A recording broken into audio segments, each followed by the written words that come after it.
જય Shri Ram and good morning. તમારું મારા એક નવા બ્લોગમાં ફરીની હાર્દિક સ્વાગત છે. સમય થઈ ગયો છે રેડી. મસ્ત મજાનું સ્નાન કરીને મળીએ છીએ. હવે મસ્ત મજાનું નાહી લીધું છે તો હવે જમી લેવી. જમવાનું થઈ ગયું છે. ભાખરી મસ્ત મજાની, સાંદૂધ ગરમા ગરમ, અથાણું. તો મિત્રો જમી લેવી હવે. તો મિત્રો આપણે હવે વાંચવાનું શરૂ કરી દીધું છે.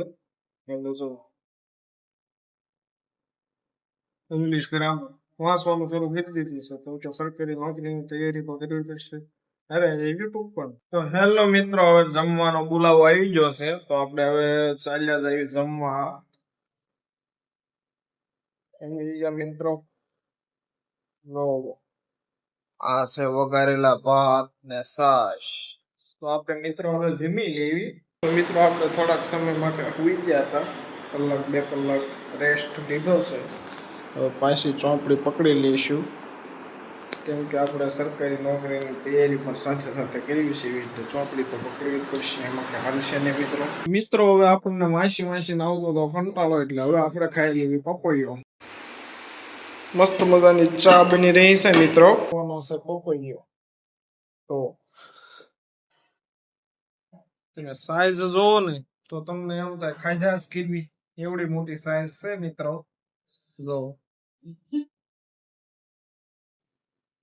કેમ છે મિત્રો? જો આપણા ભાઈ પઢાઈ કરી રહ્યા છે અને આ ભાઈ આવશે કંડક્ટરમાં. હાલો ટિકિટ ટિકિટ ટિકિટ ટિકિટ. દાતા દાંત આવે છે. સમજો ભાઈ. આ ભાઈ દાંતો નોલેજ જો ગાડી ભણી ગણીને આગળ વધો મિત્રો. મિત્રો આ ભાઈ જો વાંચી રહ્યા છે તો એના માટે બે શબ્દ તમે કહો. કાઢાતા નહીં.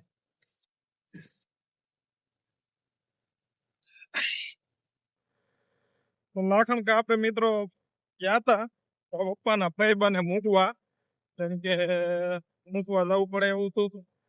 ભાઈબાને મૂકી આવ્યા આપણે. ભાઈબાની ઉંમર લગભગ 90 આસપાસ છે એટલે એને મૂકવા કરી મિત્રો.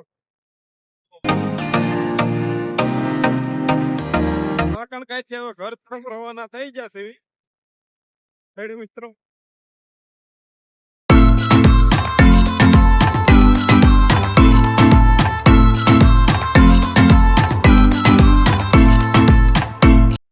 વાદળ જામ્યું છે મિત્રો. નામ જો વરસાદના કારણે છાની લીલોતરી લીલું સામ વાતાવરણ થઈ ગયું છે મિત્રો. મસ્ત મજાનું વાતાવરણ છે મિત્રો. તો મિત્રો ગરમા ગરમ બટાટાનું શાક જોવો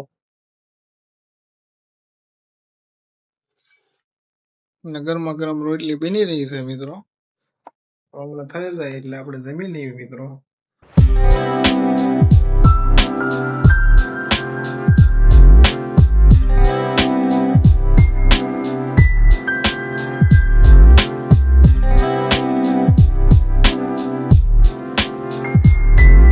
મિત્રો હવે જમવાનું શરૂ કરી દેવી. રોટલી, બટાટાનું શાક, સા અને દૂધ. જોઈ લો હે હું થયું જોઈ નહીં ગયો.